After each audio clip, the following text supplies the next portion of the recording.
Hey guys, I got a story for you. So I had a Ram with an EcoDiesel engine and it leaked oil.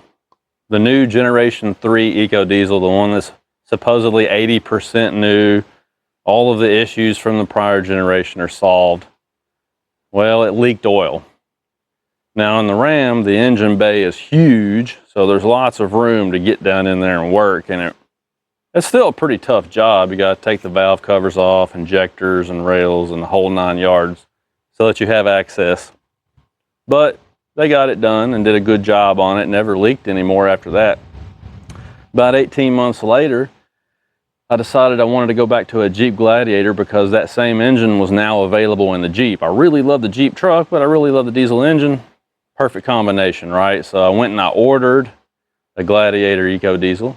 You've seen a lot of it here on the channel. And lo and behold, it started leaking oil.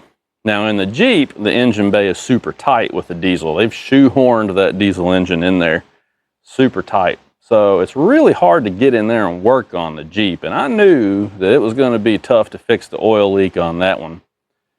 Dealership, they were honest with me and basically told me, look, this one's going to be a lot harder to do. The technicians aren't looking forward to this one.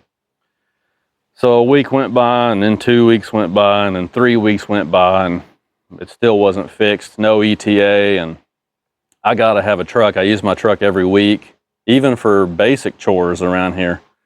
I use my truck every week, gotta have a truck, and they don't really want to loan you trucks off the lot for that kind of stuff. So after it looked like it was gonna be forever, I finally decided to sell that one to the dealership. I just went over there one day and said, what will you give me for it? And they gave me every penny that I had given for it 6 months before that, which was an awesome deal.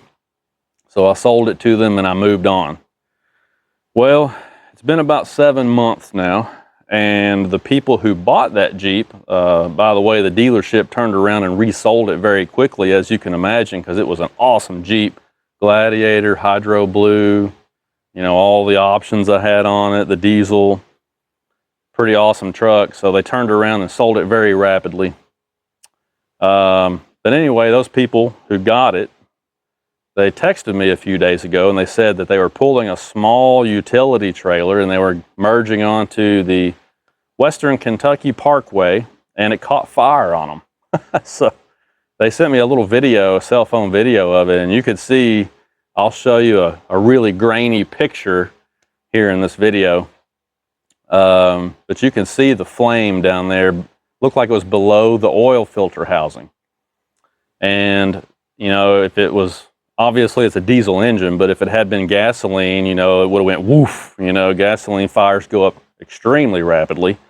Even diesel fuel will burn fairly quickly, you know, not like gas, but so this appeared to be an oil fire to me. The way the flame was just kind of flickering, and it didn't look like that it was just, you know, exploding rapidly. They had opened the hood, obviously, so oxygen was getting in there. If it had been a fuel fire, I would have thought that it would go up pretty rapidly at that point, but it was just kind of a flame in there, you know. So it makes me think it was an oil fire. So I'm wondering, did the dealership not fix it? Because they weren't looking forward to fixing it when I took it over there with the oil leak to begin with. Did they just not fix it and turn around and resell it, hoping that the new buyers would never notice? Or did they fix it and the oil leak just came back? You know, I don't know. But certainly those things have a problem. Those Generation 3 EcoDiesels have a problem with leaking oil from the timing cover. I've heard of leaks from the oil filter housing also, but the timing cover leak is pretty common actually. So all of this to say that it really sucks what happened to them. Now they had it towed back to the dealer where they live. Now they have to go through that whole rigmarole.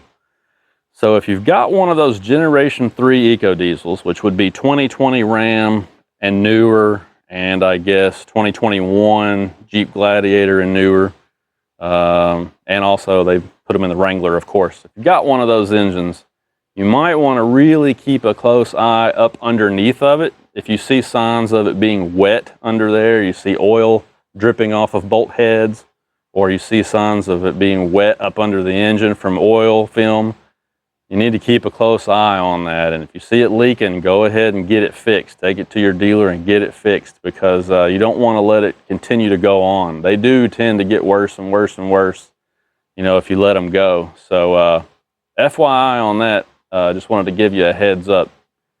Those Gen 3 EcoDiesels, they might be a heavily improved engine, but they've still got problems. I really don't miss that part anymore. And besides, diesel fuel's like $1.20 a gallon more these days anyway, right? Go figure. All right, guys. Talk to you later.